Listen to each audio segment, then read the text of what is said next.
নোটটা দেখেছিস?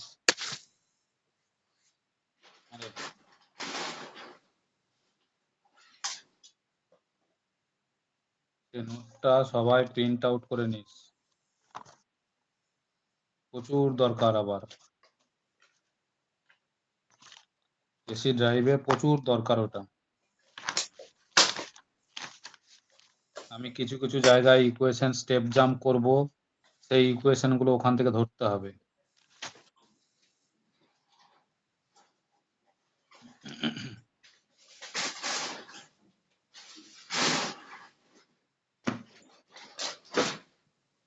এই ইকুয়েশন গুলো ওখান থেকে ধরতে হবে। বেশ, চলে। আগের দিন তো আমরা রোটর ম্যাগনেটিক ফিল্ড আর স্টেটর ম্যাগনেটিক ফিল্ড থেকে বললাম ব্যাপারটা, এখান থেকে আমরা স্লিপ সম্বন্ধে একটু আইডিয়া পেলাম। যদিও আগে জানিস ব্যাপারগুলো, তাও বলেছি। তাহলে আজকে এবার রোটর ফ্রিকোয়েন্সি, রোটর কারেন্ট এই নিয়ে একটু বলবো।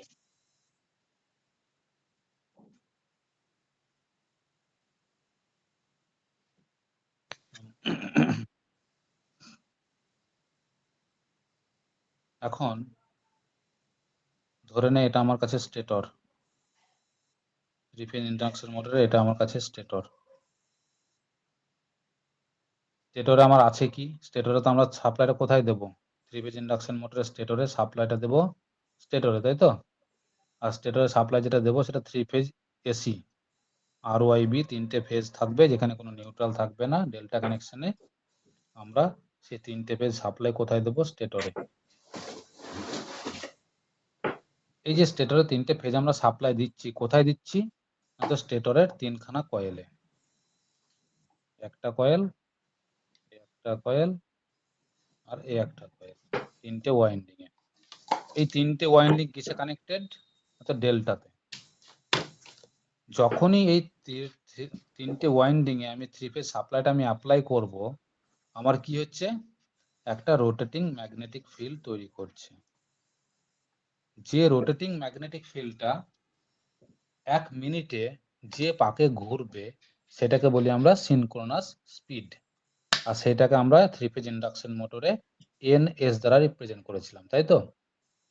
এখন আমরা সেই সিনক্রোনাস স্পিডটাকে রিপ্রেজেন্ট করব আমরা ওমেগা এস দ্বারা।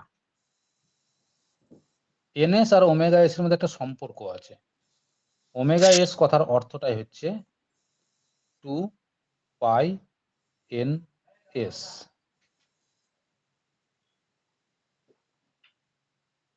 টু পাই এন এস। এনএস তার অর্থটা হচ্ছে সরল রৈখিক বেগ। কিন্তু অ্যাকচুয়ালি যে এখানে যে রোটেটিং ম্যাগনেটিক ফিল্ডটা তৈরি হচ্ছে, সেই রোটেটিং ম্যাগনেটিক ফিল্ডটা সরল রেখা বরাবর, স্ট্রেট লাইন বরাবর রোটেট করছে, না অ্যাঙ্গুলার মুভমেন্টে রোটেট করছে? আমার অ্যাঙ্গুলারলি রোটেট করছে। তাহলে অ্যাঙ্গুলারলি যখন রোটেট করছে সেটা তো আমি অ্যাঙ্গুলার স্পিড বলবো। তাহলে অ্যাঙ্গুলার স্পিডকে আমরা সর্বদা রিপ্রেজেন্ট করব ওমেগা দ্বারা। যেহেতু সিনক্রোনাস স্পিডে রোটেট করছে তাই ওমেগা এস। এটাই হচ্ছে আমার একটা সম্পর্ক। এইবার এই সিনক্রোনাস স্পিডে রোটেটিং ম্যাগনেটিক ফিল্ডটা যখন স্টেটরে রোটেট করছে, স্টেটরের ভেতরে তো আছে আমার রোটরটা, যে রোটরটাকে আমি এখন বাইরে ড্র করছি, যে এইটা আছে আমার ভেতরে। আর এখানকার কানেকশনটা হচ্ছে আমাদের ডেল্টা কানেকশন থ্রি ফেজের মধ্যে। এখন এই রোটরের ভেতরেও তো আমার তিনটা ওয়াইন্ডিং আছে। যে তিনখানা ওয়াইন্ডিং এর মধ্যে আবার কি কানেক্টেড আছে? স্টার কানেক্টেড আছে। সেই স্টার কানেকশনটা কি star? Internally short circuited star হতে পারে যদি রোটরটা স্কুইরাল কেজ রোটর হয়। যদি রোটর আমাদের কাছে স্কুইরাল কেজ হয়,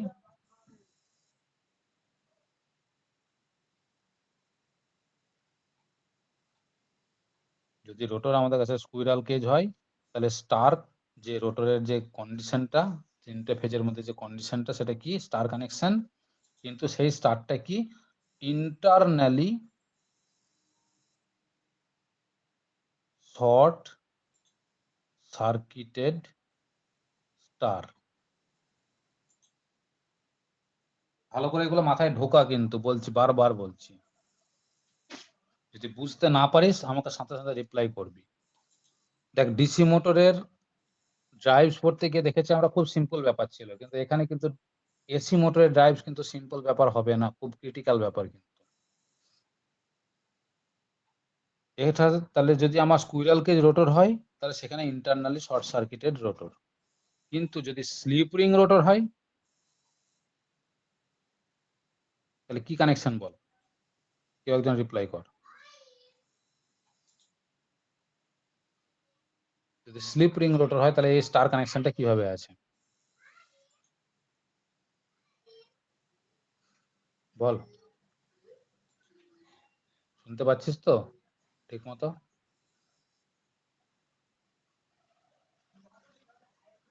একবার কেউ রেসপন্স তো দে, হ্যাঁ কি না।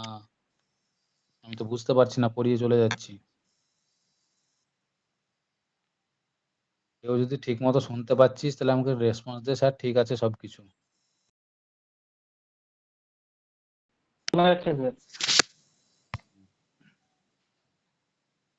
তাহলে এটা যদি স্লিপ রিং রোটর হয় তাহলে আমার কাছে স্টার কানেকশনটা হচ্ছে externally short circuited star connection. এবার এক্সটার্নালি শর্ট সার্কিটেড স্টার কানেকশনটা কিভাবে মনে পড়ছে তোদের? আরে মনে পড়ছে?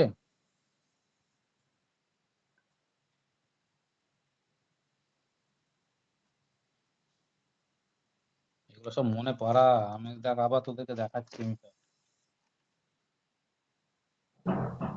এগুলো সব মনে পড়া রে।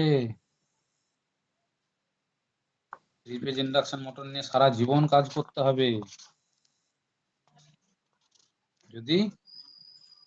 এই দেখ এই যে কানেকশনটা, এটা রোটরের মধ্যে আছে, রোটরের শ্যাফট, সেই শ্যাফটের সাথে এই যে তিনটে স্লিপ রিং কানেকশন থাকবে, সেই তিনটে স্লিপ রিং এর মাধ্যম দিয়ে সেই তিনটে তার বেরিয়ে আসবে, দিয়ে এক্সটার্নালি আবার তিনটে রেজিস্টারের মাধ্যম দিয়ে, তিনটে স্টার কানেকশন রেজিস্টারের মাধ্যম দিয়ে কানেকশন থাকে।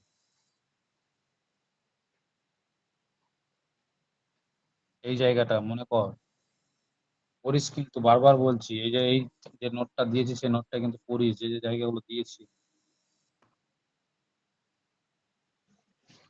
এটা কেন পড়াচ্ছি দেখ, এইবার ব্যাপারটা হচ্ছে যখনই এই রোটেটিং ম্যাগনেটিক ফিল্ডের মধ্যে আমার এই রোটরটা ঢুকে আছে, সেই রোটরের মধ্যেই তো তিনখানা কয়েল আছে, যে তিনখানা কয়েলকে আমি বাইরে ড্র করেছি এক্সপ্লেন করার জন্য।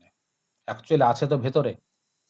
এটা ইয়াতে টিকটিকি ঢুকে যাবে এখানে ইউল আছে সলাগুলো আমাকে ছোট ভরে দিতে হবে, বুঝতে পারছো? সাদা সাদা সাদা মেশিন হয়ে যাবে, অ্যাকচুয়ালি আছে তো ভেতরে। ওইটাকে কালকে ওই এবার কি হচ্ছে, দিলেই হয়ে যাবে, এই বুঝতে পারছো? রোটেটিং কিছু ম্যাগনেটিক করতে হবে ফিল্ডের মধ্যে রোটরের তিনখানা কয়েল যখন আছে, পিন তো আছে, কিন্তু তাহলে সেই আবার রোটেটিং টিউন করতে ম্যাগনেটিক হবে অনেক ফিল্ডটাকে সময়। তো এই তিনটে কয়েল এক্সপিরিয়েন্স করছে, অনুভব করছে, যার ফলে এই তিনটে কয়েলের উপর একটা ইএমএফ তৈরি হবে according to Faraday law of electromagnetic induction প্রিন্সিপালে। এবার ভালো করে দেখ, আমি যে এখানে ভোল্টেজটা অ্যাপ্লাই করেছি সেটা এসি না ডিসি? সেটা এসি। তার তো একটা ফ্রিকোয়েন্সি ভ্যালু আছে, তাহলে সেই ফ্রিকোয়েন্সি ভ্যালুটা এফ ধরে নিলাম। আমরা জানি 50 হার্টজে সাপ্লাই ব্যবহার করি, তাহলে এফ এর মান 50 হার্টজ। এবার সেই এসি সাপ্লাইটার কারণেই তো ম্যাগনেটিক ফিল্ডটা তৈরি হয়েছিল, যার ফলে রোটেটিং ম্যাগনেটিক ফিল্ডটা পেয়েছি রেজাল্ট্যান্ট। সেই রেজাল্ট্যান্ট ম্যাগনেটিক ফিল্ডের উপরে ডিপেন্ড করে তো তিনখানা কয়েলে ইএমএফ তৈরি হচ্ছে। তাহলে এই যে ইএমএফটা তৈরি হচ্ছে মানে ভোল্টেজটা, তাহলে সেটাও তো এসি ভোল্টেজই তৈরি হচ্ছে। তাহলে সেই এসি ভোল্টেজেরও তো একটা ফ্রিকোয়েন্সি থাকবে, এফ থাকবে এখানেও, তাহলে তারও তো একটা ফ্রিকোয়েন্সি ভ্যালু থাকবে। এখন স্টেটর পার্ট সবসময় আমরা 1 দ্বারা রিপ্রেজেন্ট করেছি, আর রোটর পার্টকে আমরা সর্বদা 2 দ্বারা রিপ্রেজেন্ট করেছিলাম। তাহলে স্টেটর পার্টের ফ্রিকোয়েন্সিটাকে যে এসি সাপ্লাইটা দিচ্ছি তার যে ফ্রিকোয়েন্সি সেটাকে বলি আমরা F1। রোটরে যে ফ্রিকোয়েন্সিটা তৈরি হচ্ছে ইএমএফটার কারণে সেই ফ্রিকোয়েন্সিটাকে বলি আমরা F2। এখন বলতো এই F1 আর এই F2 এরা কি সম পরিমাণে তৈরি হবে, একই ভ্যালুতে তৈরি হবে, না আলাদা আলাদা ভ্যালুতে তৈরি হবে?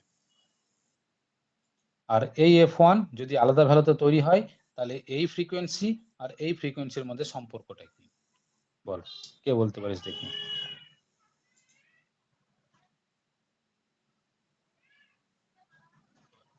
যে ফ্রিকোয়েন্সিটা আমি সাপ্লাই দিচ্ছি আর যে ফ্রিকোয়েন্সিটা আমার তৈরি হচ্ছে, এই দুটো ফ্রিকোয়েন্সির মধ্যে যদি আলাদা কোনো ভ্যালু তৈরি হয় তাহলে সেই ভ্যালুটার মধ্যে রিলেশনটা কি, আর যদি সেম ভ্যালু তৈরি হয় তাহলে বল কেন সেম ভ্যালু, আর যদি ডিফারেন্স ভ্যালু তৈরি হলে তাহলে কেন ডিফারেন্স।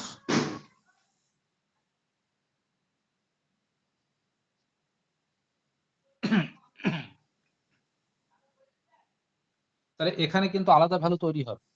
কেন তৈরি হবে আলাদা ভ্যালু সব আমি আগে বলেছি, স্লিপ ভ্যালুর কারণে। সব ফোর্থ সেমিস্টারে পড়িয়েছি এগুলো। তাহলে স্লিপ ভ্যালুটার কারণেই, কারণ স্টেটরের ম্যাগনেটিক ফিল্ড আর রোটরের স্পিড এরা তো দুজনে একই স্পিডে ঘুরবে না, দুটো স্পিডের মধ্যে তো একটা ডিফারেন্স থাকবে। আর সেই ডিফারেন্সটা কেন আসবে দুটো স্পিডের মধ্যে? না তো বিয়ারিং ফ্রিকশন একটা কারণ, আর একটা কারণ এই স্টেটর আর রোটরের মাঝখানে যে এয়ার গ্যাপটা আছে, সেই এয়ার গ্যাপের মধ্যে বাতাস আছে, সেই বাতাসজনিত বাধা যেটাকে বলি আমরা উইন্ডেজ ফ্রিকশন। তাহলে সেখানে পাবো আমরা একটা স্লিপ, তাহলে এখানে পাবো আমরা স্লিপ পাবো একটা। সেই স্লিপটা পাওয়ার দুটো কারণ, একটা হচ্ছে বিয়ারিং ফ্রিকশন, কারণ রোটর তো দুই দিকে দুটো বিয়ারিং লাগানো থাকে, তাহলে সেই বিয়ারিং এর তো একটা ফ্রিকশন কাজ করবে। আর স্টেটর আর রোটরের মাঝখানে যে গ্যাপটা থাকে সেখানে বাতাস থাকে, সেই বাতাসটার কারণে সেটা যেটা পাই সেটাকে বলি আমরা উইন্ডেজ ফ্রিকশন। এই দুটোর কারণে একটা স্লিপ ভ্যালু তৈরি হবে। আর স্লিপ ভ্যালুকে আমরা সব সময় এস দ্বারা রিপ্রেজেন্ট করি। তাহলে এই স্টেটরের সাপ্লাই ফ্রিকোয়েন্সি আর রোটরের জেনারেটেড ফ্রিকোয়েন্সি, এদের দুজনের মধ্যে একটা সম্পর্ক আছে, সেই সম্পর্কটা কিন্তু always depends on slip value. যে কারণে আমরা দেখ আগে প্রকাশ করেছিলাম F2 = S × F1, এই একটা সম্পর্ক দেখ আমরা আগে পেয়েছি। এখন বলতো at the moment of starting,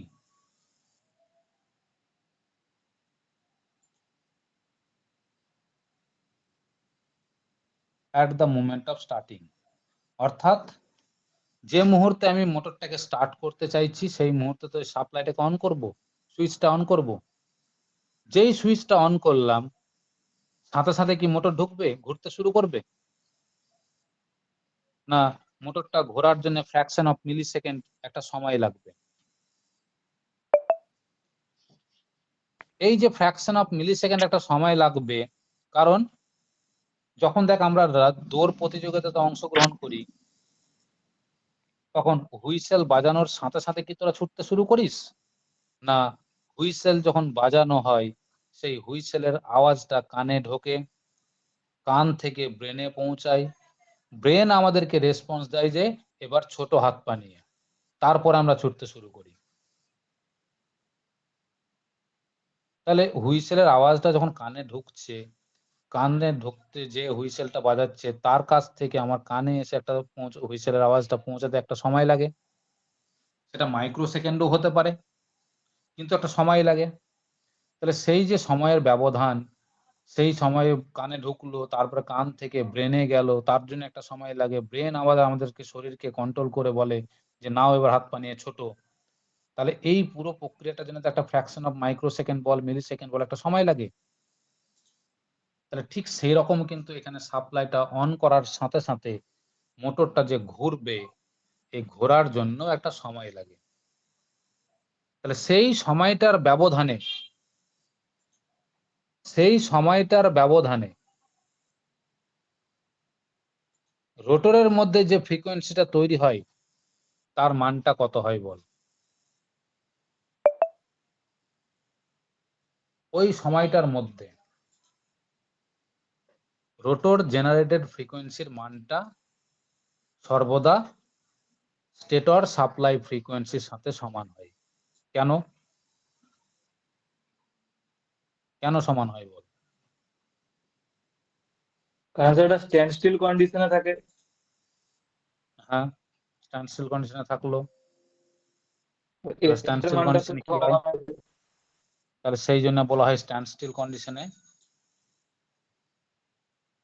stand still কন্ডিশনে কি হয় আমার স্লিপের মানটা কত? 0 না 1? 1। কেন 1 হয়? না তো আমরা স্লিপ ইজিক্যাল টু কি জানি? ns মাইনাস nr, আমি n দিয়ে যদি রিপ্রেজেন্ট করি তাহলে ns।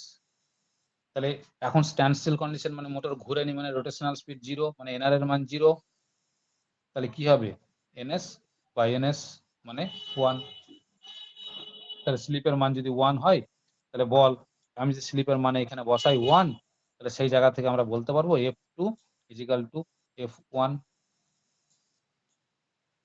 অর্থাৎ রোটর ফ্রিকোয়েন্সির মানটা হবে স্টেটর সাপ্লাই ফ্রিকোয়েন্সির সাথে সমান।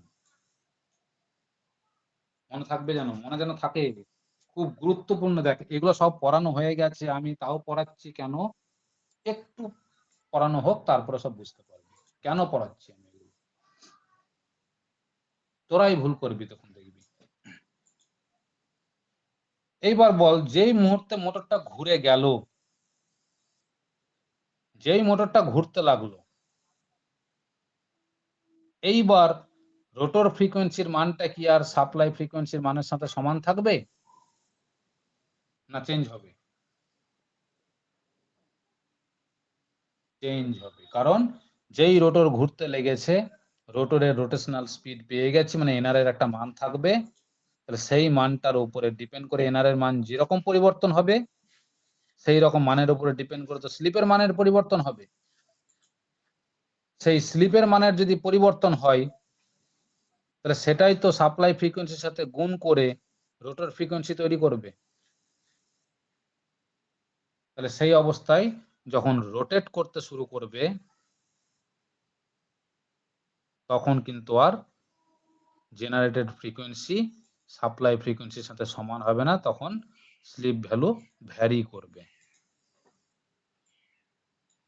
ভ্যারিজ উইথ এনআর, রোটেশনাল স্পিডের সাথে ভ্যারি করবে।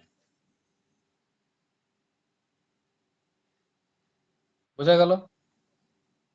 এইবার বোঝা যখন গেল,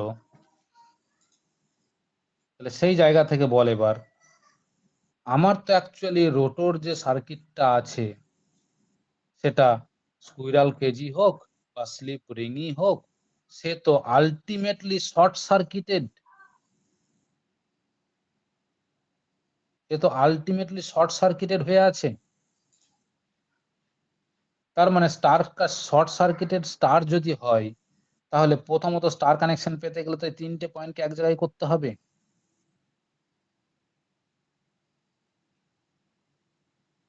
এই 3টে পয়েন্ট এক জায়গায় হবে আমার ইন্টারনালি কানেকশন, আর এই যে 3টে পয়েন্ট, তারা থ্রু রেজিস্টার হয়ে বাইরে এক্সটার্নালি কানেকশন হবে এরকম।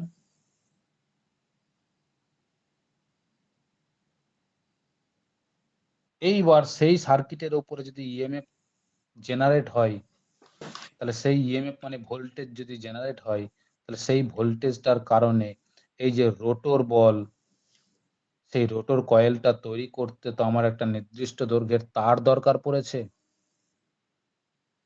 তাহলে সেই যে রোটর কয়েলটা আছে বা রোটর ওয়াইন্ডিংটা আমার কাছে আছে, সেই রোটর ওয়াইন্ডিংটা যেটা আছে, সেই রোটর ওয়াইন্ডিংটা তৈরি করতে তো আমার একটা নির্দিষ্ট দৈর্ঘ্যের তার দরকার পড়েছে। সেই তারের তো আমার একটা নির্দিষ্ট লেন্থ আছে, যেটাকে আমরা এল ভ্যালু বলি। সেই তারের তো একটা ক্রস সেকশন আছে, যেটাকে আমরা এ বলি। সেই তারের একটা রেজিস্টিভিটি প্রপার্টি আছে, যেটাকে রো বলি। তাহলে এই রো এল কে গুণ করে এ দিয়ে ভাগ করে যেটা পাবো, সেটাই তো এই রেজিস্ট্যান্স ভ্যালুটা পাবো এই তারের। আর সেই রেজিস্ট্যান্স ভ্যালুটা কোথায় আছে? তারের মধ্যে আছে, আর সেই তার দিয়ে আমি কয়েল তৈরি করেছি। তাহলে অ্যাকচুয়ালি রেজিস্ট্যান্স ভ্যালুটা কোথায় কাজ করছে? রোটর কয়েলে। এখন রোটর কয়েলে যে রেজিস্ট্যান্সটা কাজ করছে, রোটর কয়েলকে রেজিস্ট্যান্স ভ্যালুটা বোঝানোর জন্য, রোটরকে বোঝানোর জন্য 2 ব্যবহার করেছি, 2 ব্যবহার করেছি। তাহলে সেই জন্য রোটর কয়েলের রেজিস্ট্যান্সটাকে রিপ্রেজেন্ট করার জন্য আমরা R2 ব্যবহার করব। তাহলে এই যে রোটর কয়েলে যখন ইএমএফটা তৈরি হচ্ছে, রোটর কয়েলে একটা রেজিস্ট্যান্স কাজ করছে। আবার দেখ, তারকে যখন আমি গোল গোল করে পাকিয়েছি, তাহলে সেখানে একটা ইন্ডাকট্যান্স ভ্যালু কাজ করবে, কয়েল। তাহলে ইন্ডাকট্যান্স ভ্যালু কাজ করবে, সেই ইন্ডাকট্যান্স ভ্যালু যখন ফ্রিকোয়েন্সির উপরে কাজ করবে, ইন্ডাকট্যান্স থেকে যে প্রপার্টিটা পাই সেটাকে তো বলি আমরা রিঅ্যাকট্যান্স এক্স। তাহলে রোটর কয়েলে একটা রেজিস্ট্যান্স ভ্যালু আছে যেটা ওহম ভ্যালু, রোটর কয়েলে একটা রিঅ্যাকট্যান্স ভ্যালু আছে সেটা x2 বলবো, তাহলে সেই x2 টাও একটা ওহম ভ্যালু। এখন x2 যে ভ্যালুটা আছে, x2 কথার অর্থটাই তো হচ্ছে আমার কি বল, x2 এর ইকুয়েশনটা কি, রিঅ্যাকট্যান্সের ইকুয়েশনটা কি ছিল বল?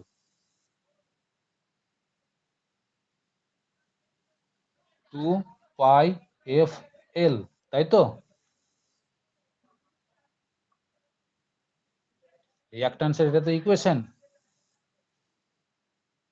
ভুলে গেছিস? তাহলে দেখ রিঅ্যাকট্যান্স ভ্যালু যেটা তৈরি হচ্ছে কয়েলের মধ্যে, সেই রিঅ্যাকট্যান্স ভ্যালুটাও দেখ আবার ফ্রিকোয়েন্সির সাথে ডিপেন্ডেন্ট। কোন ফ্রিকোয়েন্সি? না তো রোটর জেনারেটেড ফ্রিকোয়েন্সির উপরে ডিপেন্ডেন্ট। এখন রোটর জেনারেটেড ফ্রিকোয়েন্সি মানে f2, সেই f2 আবার s ইন্টু f1, মানে সেই f2 টা আবার স্লিপের উপরে ডিপেন্ডেন্ট। তাহলে রোটর ফ্রিকোয়েন্সি যদি স্লিপের উপরে ডিপেন্ডেন্ট হয়, স্লিপ আবার যদি ডিপেন্ডেন্ট হয় স্পিডের উপরে, তাহলে স্লিপ তো আবার ডিপেন্ডস অন স্পিড, তাই তো? তাহলে বল একটা রোটরের যদি স্পিড চেঞ্জ করি আমি কোনোভাবে, তাহলে সেই স্পিডের উপরে স্লিপ চেঞ্জ হবে, সেই স্লিপ চেঞ্জ হলে রোটর ফ্রিকোয়েন্সি চেঞ্জ হবে, সেই রোটর ফ্রিকোয়েন্সি চেঞ্জ হলে, সেই রোটর ফ্রিকোয়েন্সি যদি চেঞ্জ হয় তাহলে সেখান থেকে রিঅ্যাকট্যান্সও চেঞ্জ হবে রোটর কয়েলের। তাহলে রোটর কয়েলের যে রিঅ্যাকট্যান্স ভ্যালুটা সেটা তো আলটিমেটলি ডিপেন্ডস অন স্পিড। তাহলে রোটর কয়েলের রিঅ্যাকট্যান্স ভ্যালু যদি ডিপেন্ডস অন স্পিড হয়, তাহলে বল রোটর কয়েলের রিঅ্যাকট্যান্স ভ্যালু স্ট্যান্ড স্টিল কন্ডিশনে যা মান পাবো, রোটেট করতে লাগলে রিঅ্যাকট্যান্সের মান কি সেটাই পাবো না আলাদা হবে?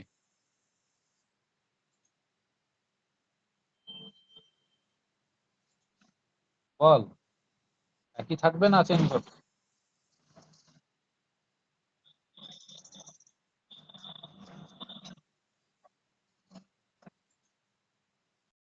আরে রেসপন্স দে, বুঝতে পারছিস না সেটাও বল।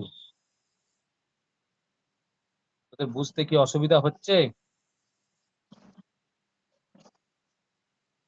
আরে এইটুকু তো রেসপন্স দে, তোদের বুঝতে অসুবিধা হচ্ছে নাকি বল। বুঝতে পারছিস তো ব্যাপারটা?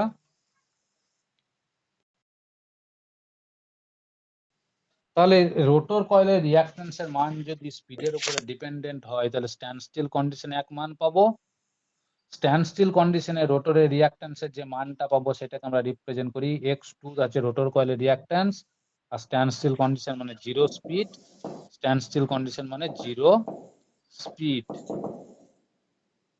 তাহলে সেই জন্য আমরা জিরো দ্বারা রিপ্রেজেন্ট করবো x20।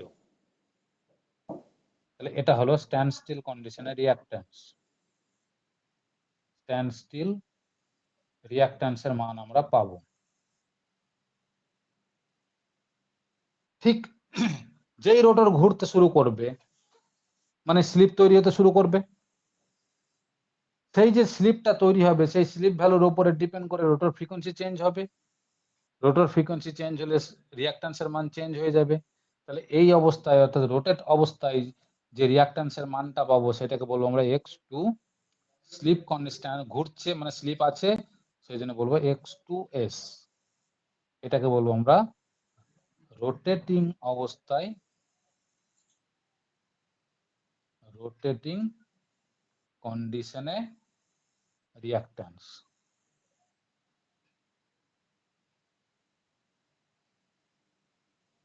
তাহলে রোটেটিং কন্ডিশনে রিঅ্যাকট্যান্স যেটা পাবো আমরা, তাহলে বল এখান থেকে কি সমীকরণ আসবে দেখ একটা, আমি যে x2s এর মানটা যখন বার করব তখন কি আমি লিখতে পারি 2 পাই f2 ইন্টু এল। তাহলে সেই জায়গা থেকে 2 পাই f2 মানে দেখ আমরা লিখতে পারি s into f1 into L.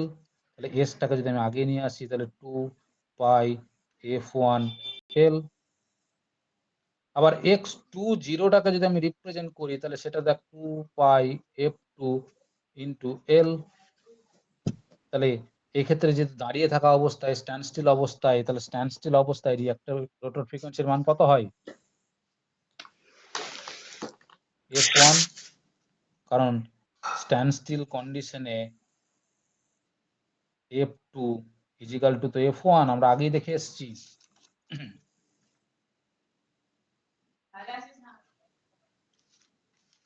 তাহলে সেই জায়গা থেকে এটা পাচ্ছি দাঁড়িয়ে থাকা অবস্থায় রিঅ্যাকট্যান্স, আর এটা পাচ্ছি আমরা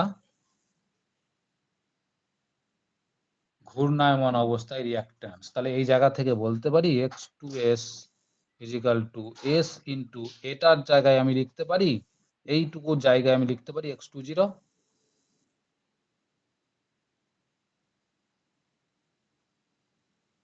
তাহলে এই সমীকরণটাও ভালো করে মাথায় রেখে দে। এবার দেখ এই জায়গা থেকে রোটর কয়েলের রেজিস্ট্যান্সের মান কি পরিবর্তনশীল? রোটর কয়েলে যে রেজিস্ট্যান্সের মানটা থাকবে সেটা কি দাঁড়িয়ে থাকা অবস্থায় এক মান পাবো, ঘূর্ণন অবস্থায় আর এক মান পাবো? এটা কি পরিবর্তনশীল মান হবে না ফিক্সড মান হবে বল?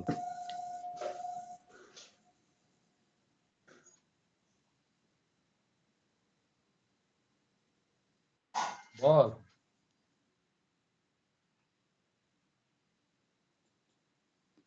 রোটর কয়েলে যে রেজিস্ট্যান্সের মানটা সেটা কিন্তু ফিক্সড, সব সময় ফিক্সড ভ্যালু,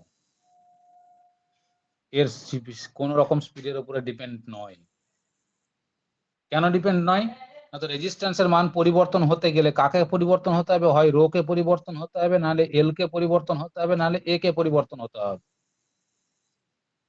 এখন একটা কয়েল যদি বানাতে আমার 1000 পাক দরকার হয়, সে 1000 পাক কয়েলের জন্য যদি আমার 1 কিলোমিটার তারের দরকার পড়ে, তাহলে দাঁড়িয়ে থাকা অবস্থায় 1 কিলোমিটার তার আছে 1000 পাক, যেই মোটর ঘুরতে লাগবে তখন কি তারের দৈর্ঘ্য বেড়ে 2 কিলোমিটার হয়ে যাবে নাকি থাকবে?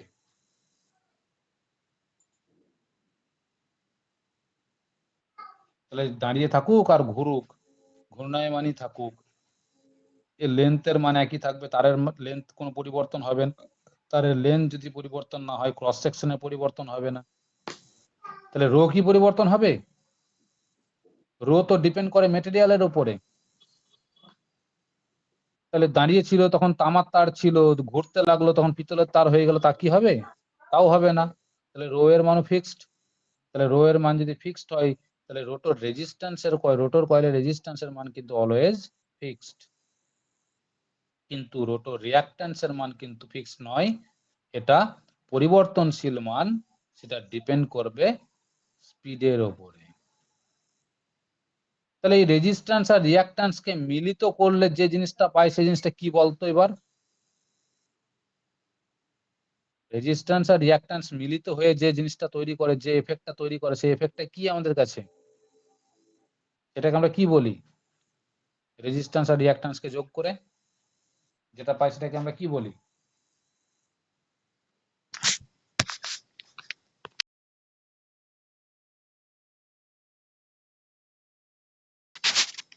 তাহলে রোটর কয়েলের একটা ইম্পিডেন্স আমরা পাবো, ইম্পিডেন্সটা কি জেড দ্বারা প্রকাশ করি। তাহলে ইম্পিডেন্স কথার অর্থটাই হচ্ছে রেজিস্ট্যান্সের মান প্লাস রিঅ্যাকট্যান্সের মান। এখন রিঅ্যাকট্যান্সের মান যদি পাই আমরা, তাহলে ইম্পিডেন্সের রিঅ্যাকট্যান্সের মান যদি পরিবর্তনশীল হয়, তাহলে সেটা যখন আমি রেজিস্ট্যান্সের সাথে যোগ করব, তাহলে ইম্পিডেন্সের মানও তো পরিবর্তনশীল হবে। তাহলে ইম্পিডেন্সের রিঅ্যাকট্যান্সের মান, আমি ইম্পিডেন্সের মান যদি দাঁড়িয়ে থাকা অবস্থায় দেখতে চাই, অর্থাৎ Z20 এর মান বের করতে চাই, তাহলে তো আমাকে রিঅ্যাকট্যান্সের মানটাকেও আমাকে দাঁড়িয়ে থাকা অবস্থায় নিতে হবে। এবার রেজিস্ট্যান্স আর রিঅ্যাকট্যান্সের যখন যোগ করতে যাব, যোগটা তো ডাইরেক্ট হবে না, ভেক্টর যোগ হবে। আর ভেক্টর যোগ রেজিস্ট্যান্স আর রিঅ্যাকট্যান্স একে অপরের মধ্যে 90 ডিগ্রি অ্যাঙ্গেল করে, যেটাকে আমরা ইমাজিনারি অ্যাক্সিস বলি, যে দ্বারা রিপ্রেজেন্ট করি। ঠিক একইভাবে যদি আমি ঘূর্ণায়মান অবস্থায় রোটর কয়েলের ইম্পিডেন্স মেজারমেন্ট করতে যাই, তাহলে সেটাকে বলবো আমরা R2 plus J into X2S। তাহলে এইভাবে আমরা রোটর কয়েলের ইম্পিডেন্সের মান বের করতে পারবো দাঁড়িয়ে থাকা অবস্থায় এবং ঘূর্ণায়মান অবস্থায়। তাহলে রোটর কয়েলের ইম্পিডেন্স একটা কাজ করবে। এইবার রোটর কয়েলে যে ইএমএফটা তৈরি হবে, সেই ইএমএফটা কি দাঁড়িয়ে থাকা অবস্থায় আর ঘূর্ণায়মান অবস্থায় একই পরিমাণ ইএমএফ তৈরি হয় না আলাদা পরিমাণ ইএমএফ তৈরি হয়?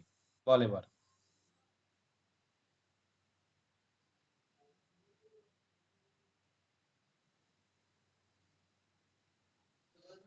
সেটাও যেহেতু আমাদের দেখতে পেলাম সবকিছুই ডিপেন্ড করে স্লিপের উপরে, তাহলে এখানেও ইএমএফটাও ডিপেন্ড করবে স্লিপের উপরে।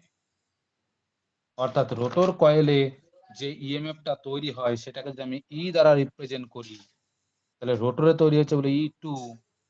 এবার দাঁড়িয়ে থাকা অবস্থায় যেটা তৈরি হয় সেটাকে বলি E20। আর এই E20 মানটা সর্বদা সমান হয় স্টেটর, এটা হচ্ছে রোটর ইএমএফ, সরি বানানা তো ভুল করছি কেন আজকে, rotor EMF at stand still. এই জিনিসটা আবার সমান হয় কার সাথে না, তো স্টেটর সাপ্লাই ভোল্টেজের সাথে। সবসময় মনে রাখবি দাঁড়িয়ে থাকা অবস্থায় স্ট্যান্ড স্টিল কন্ডিশনে রোটর কয়েলে যে ইএমএফটা তৈরি হয় তার মানটা হয় সর্বদা স্টেটরে যে সাপ্লাইটা আমি দিচ্ছি সেই সাপ্লাইয়ের যে মান থাকবে ভোল্টেজের, সেই ভোল্টেজের মানের সাথেই রোটর কয়েলের ইএমএফটা তৈরি হবে স্ট্যান্ড স্টিল কন্ডিশনে। আর যেহেতু স্টেটর কয়েলের সাপ্লাই ভোল্টেজটাকে আমরা রিপ্রেজেন্ট করি ভোল্টেজ দ্বারা, ভি দ্বারা, এবার যেহেতু স্টেটরে সাপ্লাই দিচ্ছি তাই সেটাকে বলি V1। তাহলে এই জায়গা থেকে আমরা বলতে পারি যে E20 সর্বদা অ্যাপ্রক্স ইকুয়াল টু V1। কেন সমান না বলে অ্যাপ্রক্স ইকুয়াল টু বলছি? সমান না বলে কেন আমরা অ্যাপ্রক্স ইকুয়াল টু বলছি বল এবার। এই জায়গাটা কে বলতে পারবে আমাকে ব্যাখ্যা করে বল। E20টা সর্বদা অ্যাপ্রক্স ইকুয়াল টু V1। আমি কিন্তু E20 সমান কিন্তু V1টা লিখিনি, আমি অ্যাপ্রক্স ইকুয়াল টু বলেছি। যদিও আমরা পরবর্তীকালে হিসেবে E20 সমান V1 কি আমরা কনসিডার করব। অ্যাপ্রক্স ইকুয়াল টু কথার অর্থটাই হচ্ছে, ধর তুই কাউরি কাছে ধার পাবি, কাউকে টাকা ধার দিয়েছিস 1000 টাকা, এবার সে ফেরত দেওয়ার সময় তোকে দিচ্ছে 995 টাকা, যে বলছে যে আর 5 টাকাটা আর আমার কাছে দিতে পারছি না, 5 টাকাটা নেই, তুই এটা নিয়ে খুশি হ। তাহলে তুই কি বলবি যে না আমি ওই 5 টাকাটাই আমার আগে লাগবে, না ওই 995 টাকা তুই নিয়ে নিবি পকেটে আগে, দিয়ে বলবি ঠিক আছে পরে পারলে দিস, এরকম কথা বলবি? তাহলে 5 টাকার জন্য তুই আর চিন্তা করছিস না, কিন্তু পাচ্ছিস তুই 995 টাকা, তুই ভাবছিস যে পরবর্তীকালে সে দিতেও পারে নাও দিতে পারে, তাতেই তার শোধ বোধ। তাহলে ওই যে 5 টাকাটা কম দিল, তাহলে সেই 5 টাকাটা কম হতে পারে। আবার এটাও তো হতে পারে তুই ধার দিয়েছিলিস 1000 টাকা, সে তোকে ফেরত দেওয়ার সময় দিচ্ছে 1005 টাকা, দিয়ে বলে তুই ধার দিয়েছিলিস তার জন্য বকশিস 5 টাকা, তাহলে বেশিও দিতে পারে 5 টাকা। কিন্তু তুই তো সবসময় চিন্তা করবো, আমরা তো সবসময় চিন্তা করবো সেটা 1000 টাকারই সমান।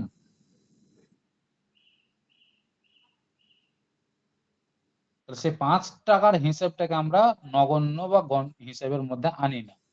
তাহলে এক্ষেত্রেও তাই, স্টেটরে যে সাপ্লাইটা দিচ্ছি আর রোটরে যে সাপ্লাইটা তৈরি হচ্ছে, এরা পরস্পরকে বলছি সমান, কিন্তু সমান নয়, প্রায় সমান, এইভাবে প্রকাশ করছি। তাহলে প্রায় সমানটা কেন প্রকাশ করছি, মানে এই প্রায় সমান কথার অর্থটা কেন, কি অর্থে ব্যবহার হচ্ছে, বা সমান না হয়ে প্রায় সমানটা কেন হচ্ছে, সমানটা কেন হচ্ছে?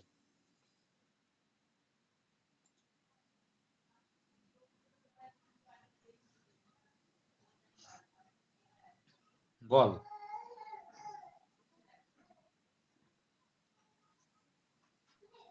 বিরাট কোশ্চেন, কিন্তু এটা বহুবার ইন্টারভিউ ফেস করেছি আমি এই জাতীয় কোশ্চেন।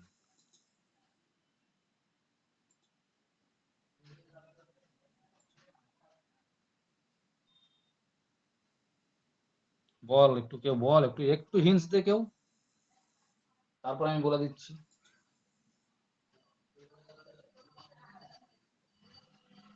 তোরা যে কতটা জানিস দেখি, একটু কেউ হিন্টস তো দে, বলার চেষ্টা তো কর।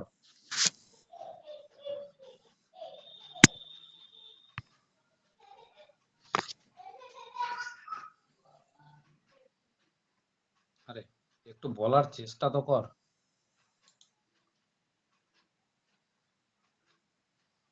এখন বলতো, রোটরের যে ইএমএফটা তৈরি হচ্ছে, সেই ইএমএফটা তৈরি হওয়ার পিছনে মেন কারণটা কি? আমার এই রোটেটিং ম্যাগনেটিক ফিল্ডটা তো। যদি এই রোটেটিং ম্যাগনেটিক ফিল্ডটা না থাকতো তাহলে কি ইএমএফটা তৈরি হতো? ম্যাগনেটিক ফ্লাক্স যদি না থাকতো তাহলে কি ইএমএফ তৈরি হতো?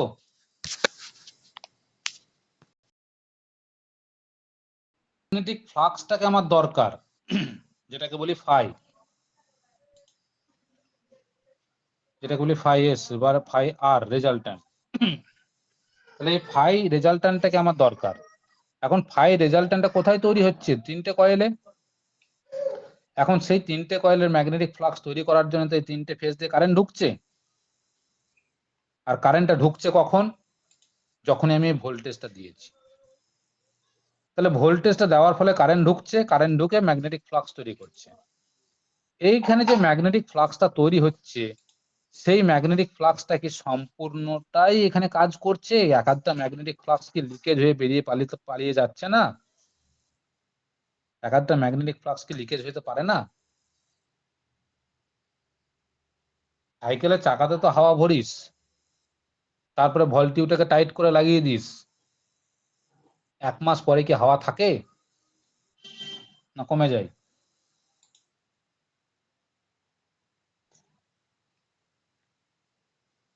কমে যায়।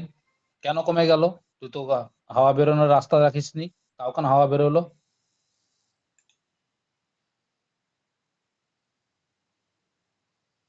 তাহলে ওই টায়ারের মধ্যে যে অতি সূক্ষ্ম সূক্ষ্ম ছিদ্রগুলো আছে, যেগুলোকে মাইক্রোস্কোপিক যন্ত্র ছাড়া দেখা যাবে না, খালি চোখে যেটা আমরা বুঝতে পারবো না, বাট সেগুলো হচ্ছে আমাদের ম্যানুফ্যাকচারিং ডিফেক্ট। অর্থাৎ যতটাই আমরা প্রপারলি তৈরি করি না কেন, এই রকম ডিফেক্ট আমাদের হিউম্যান বিংস সবসময় ঘটিয়ে যাবে। তাহলে সেখান থেকে হাওয়া যেমন বেরোতে পারে, এখানে যখন ম্যাগনেটিক ফ্লাক্সটা তৈরি করছে, সেই ম্যাগনেটিক ফ্লাক্সটা ক্যারি করার জন্য কে আছে? আমার ওই আয়রন ফ্রেম তো। কয়েলগুলোকে কোথায় প্লেস করি? আয়রন ফ্রেমের উপরে তো, আয়রন কোরের উপরে তো। তাহলে সে আয়রন কোর মানে লোহার মেটেরিয়াল যেগুলো তৈরি আছে, সেগুলো কি একদম পিওর মেটেরিয়াল? তার মধ্যে কি কোনো রকম দূষিত পদার্থ নেই, অশুদ্ধ নেই? তাহলে সেই অশুদ্ধ গুলো কি একটু বাধা সৃষ্টি করবে না ম্যাগনেটিক ফ্লাক্সকে প্রবাহিত হওয়ার পথে?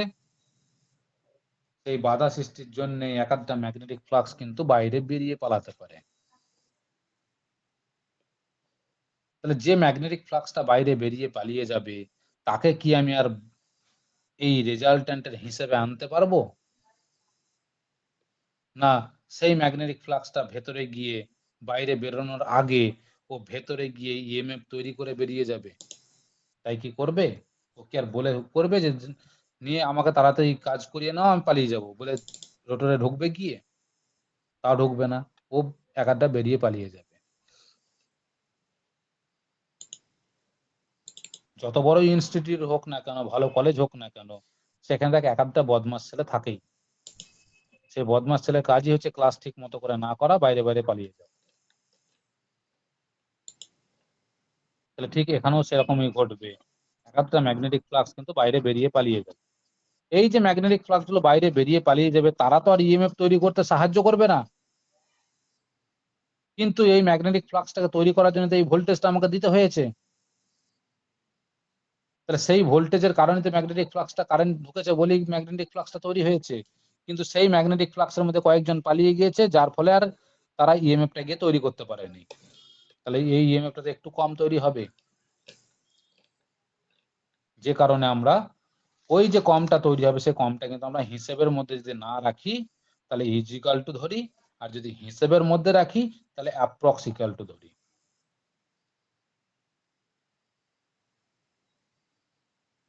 তাহলে এটা আমার ইএমএফ এর মানটা পেয়ে গেলাম আমি দাঁড়িয়ে থাকা অবস্থায়। এবার মোটর যখন ঘুরতে শুরু করবে, রোটর যখন ঘুরতে শুরু করবে, তখন তো ইএমএফ এর মান পরিবর্তন হয়ে যাবে। তখন যে রোটেটিং অবস্থায় যে ইএমএফ, অর্থাৎ এই যে মানটা পেলাম, এটা পেলাম স্ট্যান্ড স্টিলে। এবার যখন মোটর ঘুরতে শুরু করবে, রোটেট হয়ে যাবে, রোটেটিং এ আমরা কি পাবো, E20, E2 এর মানটা পাবো স্লিপের উপরে ডিপেন্ড করে, অর্থাৎ স্পিডের উপরে ডিপেন্ড করে, যে মানটা হবে S ইন্টু E20। অর্থাৎ দাঁড়িয়ে থাকা অবস্থায় মানে রোটর সাপ্লাই ভোল্টেজের সাথে স্লিপ গুণ করলে তবেই পাবো আমি ঘূর্ণায়মান অবস্থায় ইএমএফ এর মানটা, রোটেটিং অবস্থায়। এবার যদি আমাকে হিসেব করতে বলে যে দাঁড়িয়ে থাকা অবস্থায়, যেহেতু এবার রোটর কয়েল শর্ট সার্কিটেড এবং স্টার কানেকশন, তাহলে ইএমএফ যখনই তৈরি হবে, তাহলে এই কয়েলের মধ্যে কারেন্ট সার্কুলেট করবে তো, না করবে না? একটা কারেন্টের প্রবাহ ঘটবে রোটর কয়েলের ভেতরে। তাহলে এই রোটর কয়েলের ভেতরে যে কারেন্টটা প্রবাহ হবে, কারেন্টটা সার্কুলেট হবে, সেই কারেন্টের মান যদি আমাদেরকে বের করতে বলে, তাহলে কিভাবে বের করব? তাহলে দেখ ভালো করে, রোটর কয়েলে ইএমএফ তৈরি হচ্ছে, রোটর কয়েলে রেজিস্ট্যান্স আছে, রোটর কয়েলের রিঅ্যাক্ট্যান্স আছে, মানে রোটর কয়েলের ইম্পিডেন্স আছে। তাহলে যেখানে ভোল্টেজ কাজ করছে, ইম্পিডেন্স কাজ করছে, তাহলে সেখানে কারেন্টের একটা ফ্লো ঘটবে, আর কারেন্টের ফ্লোটা ডিপেন্ড হবে ইম্পিডেন্সের উপরে। তাহলে ভোল্টেজ, কারেন্ট আর ইম্পিডেন্সের উপরে ডিপেন্ড করে যে আমি হিসেবটা পাবো, সেটাই তো হবে, তার উপরেই তো ডিপেন্ড করে রোটর কারেন্ট ফ্লো করবে, তার উপরেই তো ডিপেন্ড করে রোটর কারেন্ট ফ্লো করবে। এখন রোটর কারেন্টকে রিপ্রেজেন্ট করি I দ্বারা, আর রোটর কারেন্টকে রিপ্রেজেন্ট করবো 2 দ্বারা। তাহলে দাঁড়িয়ে থাকা অবস্থায় কারেন্ট রোটরে আর ঘূর্ণায়মান অবস্থায় কারেন্ট রোটরে, তারাও তো আলাদা মান হবে, কারণ ভোল্টেজ যদি আলাদা মান হয় তাহলে তো কারেন্টেরও তো আলাদা মান হবে। দেখ ভোল্টেজেরও যেমন আলাদা মান দাঁড়িয়ে থাকা অবস্থায় আর ঘূর্ণায়মান অবস্থায়, ইম্পিডেন্সেরও যেহেতু আলাদা মান ঘূর্ণায়মান অবস্থায় আর দাঁড়িয়ে থাকা অবস্থায়, তাহলে রোটর কারেন্টের মানটাও তো আলাদা হবে দাঁড়িয়ে থাকা অবস্থায় আর ঘূর্ণায়মান অবস্থায়। তাহলে দাঁড়িয়ে থাকা অবস্থায় যে মান হবে স্ট্যান্ড স্টিল কন্ডিশনে, সেটা তো I20 বলবো। তাহলে I20 এর মানটা আমরা কি জানি, V ইজিক্যাল টু IZ, এই যে সম্পর্কটা, সেখান থেকে I ইজিক্যাল টু কি পাবো, V বাই জেড। V মানে ভোল্টেজ, জেড মানে ইম্পিডেন্স। তাহলে দাঁড়িয়ে থাকা অবস্থায় কারেন্টের মান কি হবে আমাদের কাছে, দাঁড়িয়ে থাকা অবস্থায় ভোল্টেজ মানে ইএমএফ রোটরের, সেটাকে বলেছি E20, আর দাঁড়িয়ে থাকা অবস্থায় ইম্পিডেন্স নিতে হবে মানে Z20। ঠিক একইভাবে I2S এর হিসাবটা কিভাবে করব, E2 রানিং অবস্থায় কারেন্টের মানে রানিং অবস্থায় ইএমএফ মানে E2S, আর রানিং অবস্থায় ইম্পিডেন্স মানে Z2S। এবার রোটর কয়েলে যে আমার কারেন্টটা, ইএমএফটা তৈরি হয়েছে, কারেন্টটা সার্কুলেট করছে, পুরোটা তো এসি, ডিসি তো আর নয়। তাহলে এসি সাপ্লাই যখন আছে, এখানে কাজ করছে, তাহলে সেখানে একটা পাওয়ার ফ্যাক্টরও কাজ করবে রোটর কয়েলের ভিতরে। তাহলে রোটর কয়েলের যে পাওয়ার ফ্যাক্টরের মানটা কাজ করবে পিএফ, সেটাকে কি করে বার করব?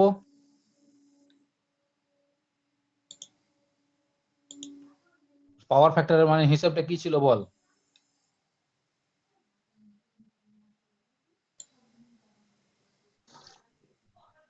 আর বাই জেড, মনে পড়ছে?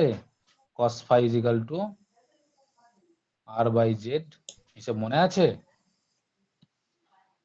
তাহলে পাওয়ার ফ্যাক্টরের মান যখন বের করব, cos phi এর মান যখন বের করব, দাঁড়িয়ে থাকা অবস্থায় সেটা করবো cos phi 20, যার মান হবে দাঁড়িয়ে থাকা অবস্থায়, রেজিস্ট্যান্সের মান তো সর্বদাই সমান, তাহলে জেড এর মান কখন কত নেবো? জেড 20। ঠিক একই ভাবে যখন আমি রানিং অবস্থায় হিসেব করব, তখন তো হবে cos phi 2s, তখনই হবে R2 বাই জেড 2s। বল এতটুকু বোঝা গেল? ক্লিয়ার হলো না হলো না বল? রোটর ভোল্টেজ, রোটর কারেন্টের হিসেব।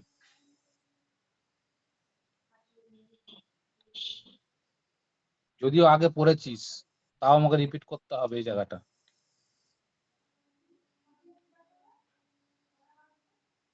বল ক্লিয়ার হলো না হলো না, এখনো বলে দে, ফাঁকাফাঁকি বল।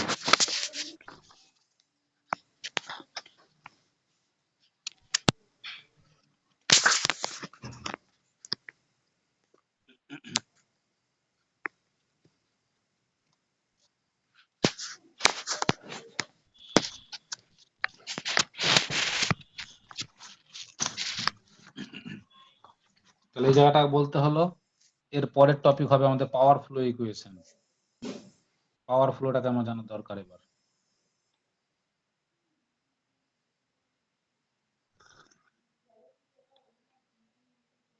কজন আছিস রে?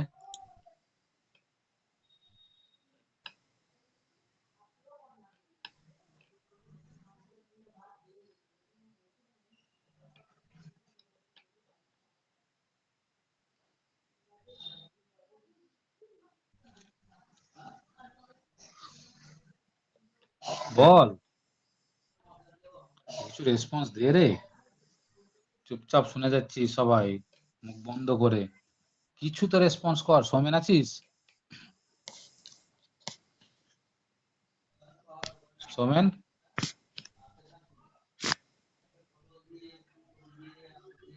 ওই তো সৌমেন আছিস তো? সৌমেন পাত্র আছিস তো, না পালিয়ে গেল?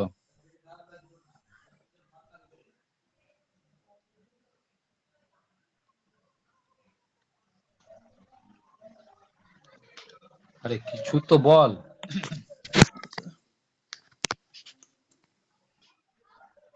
তোরা তো মুখ বন্ধ করে থাকিস কেন রে? থার্ড ইয়ার পড়ছিস, তোদেরকে তো এবার ক্যাম্পাসিং এ যেতে হবে।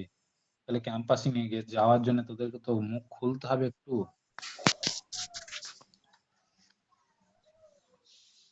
এখন থেকে যদি সেই জায়গাটা, বলার জায়গাটা যদি প্র্যাকটিস না করিস, ভয় পাস বলতে, তাহলে ক্যাম্পাসিং এ কি করবি বলতো? থতমত করে কাঁপবি তো। যারা, যেসব কোম্পানিগুলো ভালো ভালো কোম্পানি, রেপুটেড কোম্পানি যখন ক্যাম্পাসিং এ আসবে না, তোদের কিন্তু এইরকম করেই কোশ্চেন জিজ্ঞেস করবে, ঘুরিয়ে পেঁচিয়ে। কনসেপ্ট জানবে যে তোরা কতটা কনসেপ্ট জানিস মোটর সম্বন্ধে। যে মানে মোটর হোক, জেনারেটর হোক, ট্রান্সফরমার হোক, যে জায়গা থেকে শুরু করবে এরকম করে কনসেপ্ট জানবে। একদম খাতা কলম নিয়ে বসে পড়বে, এরকম কনসেপ্ট জানবে, যদি যেগুলো জেনুইন কোম্পানি। আর যেগুলো অগামার্কা কোম্পানি হবে সেগুলো তো কোনো ব্যাপার নয়। তারা তোকে জিজ্ঞেস করবে তোর বাড়িতে কজন আছে, কে কি করে, হ্যান ত্যান জিজ্ঞেস করে, বলবো ঠিক আছে তুমি গিয়ে জয়েন করবে। তাদের ঘুরেও কোশ্চেন করবে না সাবজেক্ট থেকে। যেসব কোম্পানি জানবি যে সাবজেক্ট থেকে কোশ্চেন করছে না, তারা জানবি তাদের কোম্পানিতে কাজ করা খুব চাপের। সেখানে গিয়ে তোরা কোনো উন্নতি করতে পারবি না। আর জানবি যেসব কোম্পানি তোদেরকে একদম ঝাড়াই বাছাই করে নিচ্ছে, একদম ডেপথে গিয়ে কোশ্চেন করছে, জানবি এই কোম্পানিটাই জেনুইন কোম্পানি এবং সেখানে কাজ করে গিয়ে আরাম পাবি।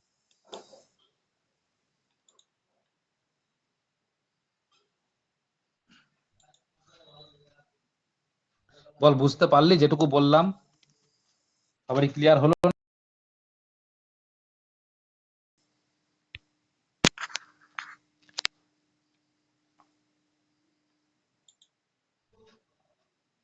আরে তোদেরকে কিন্তু একটা কথা বলি, তোদের পেমেন্ট কিন্তু আমাকে আর ডাইরেক্ট অনলাইনে করবি না এখন।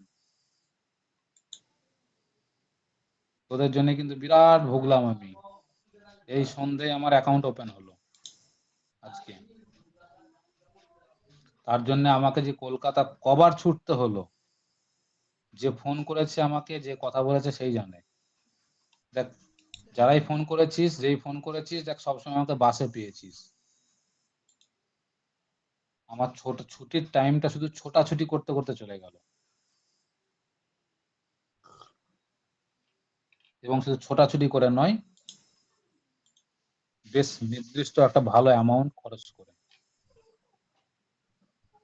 পুলিশকে ঘুষ খাওয়ানো থেকে শুরু করে বহু কিছু করতে হলো।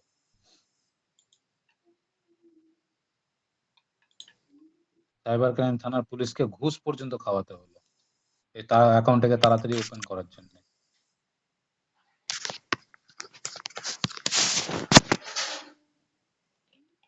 সাইবার ক্রাইম ফ্রড রিলেটেড কেউ বলতে পারবি? আমি তো 17 দিনের মাথাতে ওপেন করলাম। তুই অত তাড়াতাড়ি ওপেন করতে পেরেছিস? শুনেছিস কখনো?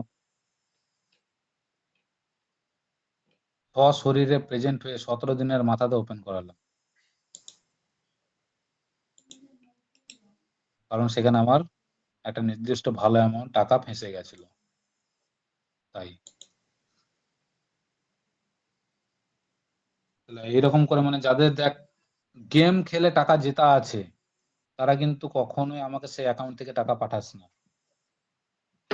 যখনই পাঠাতে বললাম। আর হয়তো আমি আমরা রিসেন্টলি খুব তাড়াতাড়ি মেদিনীপুর যেতেও পারি। যদি মেদিনীপুর যায় তাহলে তোদের ঝাড়গ্রামে তোদেরকে দেখা করে আসবো। আমি তখন ডেট দিয়ে দেবো, জানিয়ে দেবো, তখন সেই টাইমে আমাকে পেমেন্টটা ক্লিয়ার করে দিস।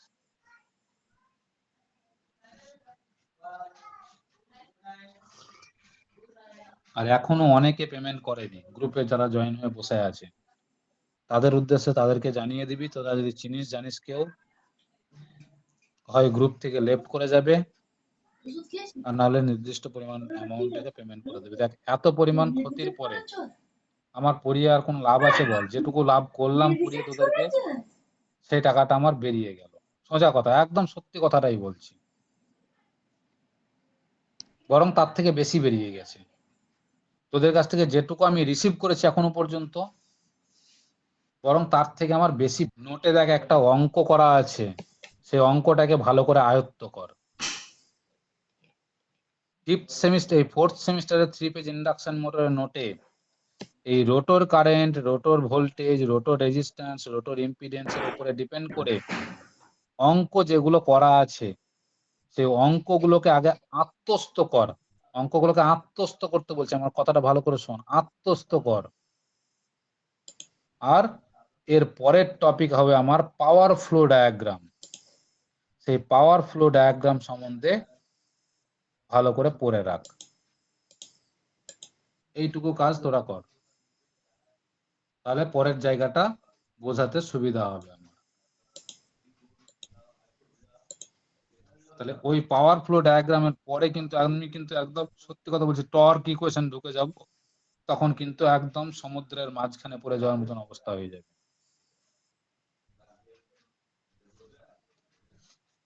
তাহলে এই জায়গাগুলো কভার করার আগে তোরা নিজেরা আত্মস্থ করে নে ব্যাপারটাকে। ডিসি ড্রাইভ কতটা করেছিস জানিস জানি না, কিন্তু এসি ড্রাইভটাকে খুব ভালো করে শেখ। ডিসি ড্রাইভও পড়িয়েছিস, যতটুকু পড়িয়েছিস পড়া উচিত। এসি ড্রাইভও ভালো করে শেখ। ডিসি ড্রাইভ থেকে যে অঙ্কগুলো করেছি দেখ ভালো করে মনে করে, কত বড় বড় অঙ্ক হয়েছে এবং কত কঠিন অঙ্ক হয়েছে। এখানেও জেনে রাখ তার থেকেও বড় কিছু আছে। ড্রাইভস কিন্তু খুব কঠিন সাবজেক্ট একটা। তাহলে এই জায়গাগুলো আত্মস্থ কর, দেন পরের ক্লাসটা করছি। ঠিক আছে, রাখ, এই পর্যন্ত থাক আজকে।